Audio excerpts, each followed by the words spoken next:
আজকে এখানে আরেকটা কথা বলে শেষ করব। আমি তখন বিএনপির সাথে খুবই কাছাকাছি।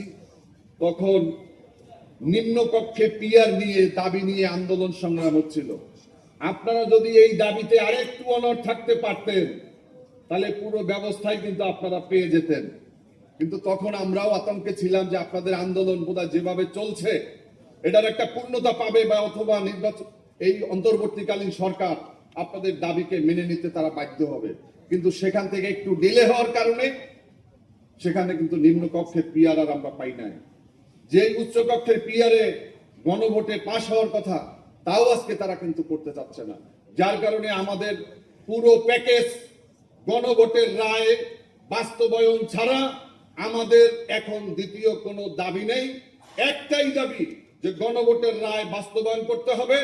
আমরা আজকে আমাদের বুদ্ধিজীবী, আমাদের বিভিন্ন পেশার মানুষের সামনে আমরা আজকে অঙ্গীকার করছি যে আমরা এই গণভোটের রায় বাস্তবায়ন ছাড়া আমরা রাজপথ ছাড়ব।